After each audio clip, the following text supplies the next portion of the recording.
आप सबका पुनः स्वागत। आज हम टॉपिक लेंगे जीके की दृष्टि से भी महत्वपूर्ण है, कॉम्पिटिटिव एग्ज़ाम में भी महत्वपूर्ण है और हमारे छात्रों के लिए भी बहुत ही उपयोगी है। जिसमें से आज मैं टॉपिक पढ़ाने जा रहा हूँ, उसमें आरएस, आईएएस और बच्चों के लिए भी बहुत महत्वपूर्ण टॉपिक है। इसमें सेकेंडरी बोर्ड के बच्चों के लिए बन सकता है कि उत्तरकालीन चोल वंश के प्रमुख शासक कौन कौन से थे, उन्होंने किस प्रकार की कलाकृतियों का निर्माण करवाया, कौन से मंदिर बनवाए, और उत्तरवर्ती पल्लव शासक कौन कौन थे, उन्होंने कौन कौन से धर्म को बढ़ावा दिया, और चालुक्य वंश के कौन कौन से शासक थे। इसके बारे में आपके छोटे प्रश्न बन सकते हैं। चालुक्य वंश के अंदर कौन जो होता है संरक्षक, किस धर्म का संरक्षक ज़्यादा दिया था, और विज्ञानेश्वर कौन था, इसी प्रकार के आपके प्रश्न बन सकते हैं। तो सबसे पहले हम लेते हैं चोल वंश। चोल वंश के अंतर्गत मैं बताना चाहूँगा कि चोल वंश जो दक्षिण भारत का हिस्सा है, जिसे ये पूरा भारत है, और जो भारत का जो दक्षिण हिस्सा है, इसके अंतर्गत चेर, पांड्य और तमिल, चेर पांड्य जो तमिल क्षेत्र था, यहाँ पे तमिल भाषी लोग रहते थे और वहाँ पे चोल साम्राज्य स्थापित था। चोल साम्राज्य के अंदर एक महत्वपूर्ण लेखक कह सकते हैं, कवि कह सकते हैं, तिरुवल्लर। बहुत अच्छा महत्वपूर्ण प्रश्न बनता है। तिरुवल्लुवर ने किसकी रचना की थी? कुरल नामक एक ग्रंथ की रचना की थी, जो दक्षिण भारत के अंदर बहुत ही प्रसिद्ध है और बहुत ही माना जाता है। ऐसा ही प्रश्न बनेगा, कुरल की रचना किसने की, कुरल ग्रंथ किसने लिखा? तो आप तिरुवल्लुवर लिख सकते हैं। इस दक्षिण भारत के अंदर जो चोल साम्राज्य था, उसमें करिकाल ने 100वीं ईस्वी में अपनी राजधानी उरियर से हटा करके कावेरीपत्तनम अपनी राजधानी की थी। प्रश्न बन सकता है, करिकाल ने अपनी राजधानी उरियम से हटाकर कहाँ की थी? आपको लिखना है कावेरीपत्तनम। उसके पश्चात, करिकाल के पश्चात विजयालय शासक हुआ, उसके पश्चात आदित्य शासक, उसके बाद प्रांतक फास्ट हुआ था। प्रांतक फास्ट ने पल्लव, उस समकालीन पल्लव शासक थे, उनको हरा करके मथुरा पर अपना अधिकार स्थापित किया था। विजयालय प्रांतक के पश्चात राजराज फास्ट जो एक साम्राज्यवादी शासक था, जिसने मद्रास को विजय किया, और सियल, जिसे हम श्रीलंका कहते हैं, यानी विदेश में भी सियल, श्रीलंका पे भी राजराज फास्ट ने आक्रमण किया। और उसके पश्चात राजेंद्र फास्ट अपनी नौसेना के लिए बहुत ही प्रसिद्ध रहा था, यानी नौसेना राजेंद्र शासक के कार्यकाल में बहुत ही विस्तृत थी। अब उसने अपनी नौसेना के माध्यम से पेंगू और अंडमान जो द्वीप समूह थे, उनके ऊपर उन्होंने जीत हासिल की थी। और इस राजेंद्र फास्ट ने ही उत्तरी भारत के जो गंगा क्षेत्र है, गंगा मैदानी क्षेत्र जीते थे, और उसी के नाम पर उसने अपनी उपाधि गंगैकोंड रखी थी। प्रश्न बन सकता है, गंगैकोंड उपाधि किसने रखी थी? तो उत्तर आएगा, राजेंद्र फास्ट ने गंगा क्षेत्र जीते, इसीलिए उसने अपनी उपाधि गंगैकोंड रखी थी। और इसके पश्चात मैं आपको बताना चाहूँगा, राजाधिराज चालुक्य राजाधिराज शासक बना था, जो चालुक्य का शासक था। उसने सोमेश्वर से कोप्पम के युद्ध में मारा गया था। प्रश्न बन सकता है, कोप्पम के युद्ध में कौन मारा गया था? कोप्पम के युद्ध में राजाधिराज मारा गया था। किस शासक से मारा गया था? चालुक्य शासक सोमेश्वर से, यानी राजाधिराज और सोमेश्वर के बीच में युद्ध हुआ, उसे कोप्पम का युद्ध कहते हैं। इस युद्ध के अंदर राजाधिराज की मृत्यु हो गई थी। इस युद्ध का बदला लेने के लिए वीर राजेंद्र ने वापस पल्लव शासकों को हराया, और उत्तराधिकारी युद्ध, उत्तराधिकारी क्या होता है? पिता पुत्र भाई, यानी एक अपने साम्राज्य के लिए जो सत्ता का शासक बनने के लिए, सिंहासन के लिए जो आपसी युद्ध होता है पारिवारिक, उसे उत्तराधिकारी युद्ध कहते हैं। यानी किसी भी साम्राज्य का सम्राट बनने के लिए, जो उत्तराधिकारी बनने के लिए जो युद्ध होता है, उसे उत्तराधिकारी युद्ध कहते हैं। इसमें राजेंद्र कुलोत्तुंग बना था, और चोल चालुक्य के नए राजेंद्र कुलोत्तुंग, देखो राजेंद्र कुलोत्तुंग क्या विशेष थी? इसके पिता अलग वंश के थे, यानी चोल वंश से, और माता चालुक्य वंश से। चोल और चालुक्य दोनों के संगम से इसने एक नए वंश चोल चालुक्य वंश की स्थापना की थी। अब प्रश्न बन सकता है, चोल साम्राज्य की सबसे महत्वपूर्ण सेकेंडरी बोर्ड के लिए इनकी प्रशासन की क्या विशेषता है, यानी चोल साम्राज्य के प्रशासन की व्यवस्था बताइए। जिस प्रकार अब हम ग्राम पंचायत शासन चलाते हैं, तो ये ग्राम पंचायत जो शासन व्यवस्था है, सबसे पहले चोल वंश ने दी थी। ग्राम पंचायत क्या है? प्रश्न बन सकता है, ग्राम पंचायत जिस तरह हमारे वार्ड पंच होते हैं, उसी तरह विभिन्न प्रकार की समितियां चोल वंश में थी। सबसे पहले चोलों ने अपना साम्राज्य 6 प्रांतों में विभक्त किया था। प्रांतों को मंडलम में, फिर मंडलम को कोट्टम में, कोट्टम को नाडु में, और नाडु को कुर्रम में। आगे से आगे गांव आ सकता है, चोल वंश के गांव क्या कहते थे? कुर्रम। तहसील को नाडु, फिर जिले को कोट्टम, और प्रांत को मंडलम। चोल वंश के प्रांतों को क्या कहते थे? मंडलम। कितने मंडल थे? 6। फिर इसके बाद में जो सभा होती है, तत्कालीन सभा नगर कहलाती थी, और जो श्रेणियाँ होती थी उसको नगरतार कहते थे। प्रतिनिधि जिस प्रकार वर्तमान निर्वाचित होते हैं, उसी प्रकार चोल साम्राज्य में भी प्रतिनिधियों का निर्वाचन होता था, और मंडलम को स्वायत्तता थी, यानी अपने हर निर्णय वो मंडल अपने स्तर पर ले सकता था।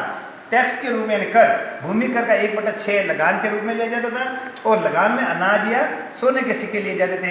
सोने के सिक्कों क्या कहते थे? कासू। ध्यान रखना, प्रश्न बन सकता है। कि जो सोने के सिक्के लगान में लिए जाते हैं उन्हें क्या कहते थे, कासू।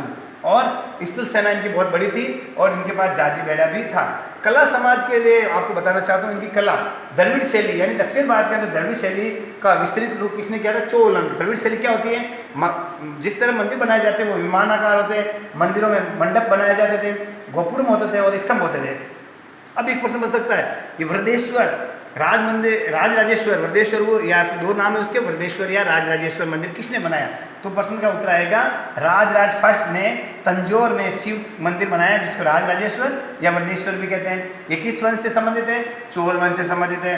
और इस मंदिर में नटराज, इसके मंदिर के अलावा भी चोल वंश ने नटराज की शिव प्रतिमा भी बनाई थी और चोलों ने नहर प्रणाली की व्यवस्था की थी। ये नहर सिंचाई के लिए नहरों की व्यवस्था चोलों ने की थी।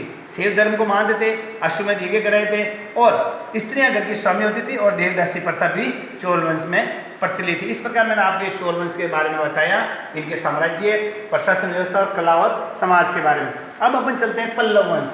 पल्लव वंश के अंदर क्या होता था, सबसे पहला शासक उत्तरकालीन में विष्णुगुप्त जो तंजौर का शासक था, तंजौर को जीत के उसने मद्रास क्षेत्र को जीता और 6वीं सदी यानी 6ठी सदी के अंदर पल्लव साम्राज्य को आगे बढ़ाया। फिर उसके बाद में विष्णु शासक बना, फिर महेंद्र वर्मा फर्स्ट बना, फिर उसके बाद नरसिंह वर्मा फर्स्ट बना, फिर महेंद्र वर्मा सेकंड, इस तरह परमेश्वर वर्मा, नंदी वर्मा फर्स्ट, नंदी वर्मन सेकंड, अपराजित। इस प्रकार ये संपूर्ण शासन थे जिन्होंने पल्लव वंश को आगे बढ़ाया। अब इसी बताओ महेंद्र वर्मा फर्स्ट बहुत महत्वपूर्ण था, जिसने महेंद्र वर्मन शैली के नाम से ही वास्तुकला का निर्माण किया। इसने अपने नाम की शैली से, जो दक्षिण भारत की द्रविड़ शैली से संबंधित था, इन्होंने महेंद्र वर्मन नाम से मंदिर बनवाए थे। स्थापत्य कला का निर्माण भी किया जाता है। प्रश्न आ सकता है कि मतविलास प्रहसन के लेखक कौन थे, मतविलास प्रहसन के लेखक कौन थे, महेंद्र वर्मा थे। और महेंद्र तालाब का निर्माण किसने करवाया था, महेंद्र वर्मा ने करवाया था। 610 ईस्वी में वापस देखो, ये चालुक्य शासक थे, यानी पल्लव और चालुक्य के मध्य भी युद्ध होता। पुलकेशिन सेकंड से कौन हार गया था, महेंद्र वर्मा फर्स्ट हार गया था। फिर महेंद्र वर्मा के पश्चात नरसिंह वर्मा सेकंड, जिसे महामल्लम के नाम से भी जाना जाता है, उसने पुनः चालुक्यों को हराया। उसके बाद में परमेश्वर वर्मा सेकंड शासक बना। फिर चालुक्य विक्रमादित्य से वो हार गए थे, यानी परमेश्वर वर्मा पल्लव का शासक था जो विक्रमादित्य फर्स्ट चालुक्य के शासक से हार गया था। अब देखो पल्लवों ने कौन से नगर की स्थापना की, महाबलीपुरम की नगर की स्थापना की थी और इन्होंने 5 रथ मंदिर भी बनाए थे। और इसमें पल्लवों में कुछ विष्णु भक्त थे, कुछ शिव उपासक थे। इस तरह मैंने आपको पल्लव बताया था। इसमें सबसे महत्वपूर्ण है महेंद्र वर्मा, जिसने मतविलास प्रहसन नाटक की रचना की थी और महेंद्र तालाब बनाया था। अब अपन चलते चालुक्य वंश। चालुक्य वंश के अंदर सबसे प्रसिद्ध शासक थे उत्तरकालीन चालुक्यों में पुलकेशिन प्रथम, जिसने अपने साम्राज्य के लिए जीत हासिल की और अश्वमेध यज्ञ कराया था। फिर उसके बाद में पुलकेशिन सेकंड, जो साम्राज्यवादी यानी अपने साम्राज्य विस्तार के लिए बहुत प्रसिद्ध है। उसका साम्राज्य नर्मदा से कावेरी नदी तक था। मैंने पूर्व में बताया था वर्धन वंश में सम्राट हर्षवर्धन चालुक्य सेकंड, जो चालुक्य शासक पुलकेशिन सेकंड था, उससे हार गया था। फिर बाद में देखो जो पुलकेशिन सेकंड था पल्लव शासक नरसिंह वर्मा से हार गया था।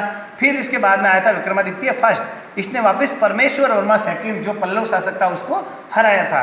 फिर इसके विक्रमादित्य फर्स्ट के बाद में विक्रमादित्य सेकंड शासक बना, उसने राष्ट्रकूटों को हराया था। यानी दक्षिण भारत के अंदर चोल, चालुक्य, पल्लवों के आपस में युद्ध होते रहते थे और राष्ट्रकूटों से भी युद्ध होते रहते। फिर इन्होंने विक्रमादित्य फर्स्ट ने राष्ट्रकूटों को हरा के उनकी राजधानी कल्याणी पे कब्जा किया और उसके ऊपर अपनी राजधानी स्थापित कर ली थी। लेकिन चालुक्य वंश का राज्य था सत्याश्रय, वो कोपम के युद्ध में, कोपम का युद्ध किसके साथ हुआ था बताओ आपको, मैंने पहले भी बताया था, किसके साथ, चोल के साथ, जिसके अंदर राजाधिराज मारा गया था। तो उसके उत्तराधिकारी ने सत्याश्रय को वापस हराया। फिर इसके बाद में आता है विक्रमादित्य षष्ठ। बहुत महत्वपूर्ण प्रश्न बन सकता है कि इसकी उपाधि क्या थी, विक्रमांक इनका उपाधि नाम था। और इनके दरबार में विलन बहुत ही प्रसिद्ध लेखक थे, वो रहते थे। विलन की रचना थी विक्रमांक देव चरित्र। ध्यान रखना, विलन ने किसकी रचना की थी, विक्रमांक देव चरित्र की। और विक्रमांक देव चरित्र के रचनाकार विलन के संरक्षक विक्रमादित्य थे और वो हिंदू थे, लेकिन बौद्ध और जैन धर्म को भी संरक्षण देते थे। और एक महत्वपूर्ण बात है, कल्याणी यानी जो चालुक्य वंश की राजधानी थी, वहाँ पर विज्ञानेश्वर बहुत ही विद्वान लेखक थे जिन्होंने मिताक्षरा नाटक लिखा था, वो भी कल्याणी में रहते थे, जिसे हिंदू कानून का ग्रंथ माना जाता था। प्रश्न बन सकता है मिताक्षरा के लेखक कौन है, विज्ञानेश्वर। विज्ञानेश्वर किस वंश में, कल्याणी में रहे थे, चालुक्य वंश के काल में कल्याणी में वो रहते थे। इस प्रकार मैंने आपको चोल, पल्लव और चालुक्य वंश बताया।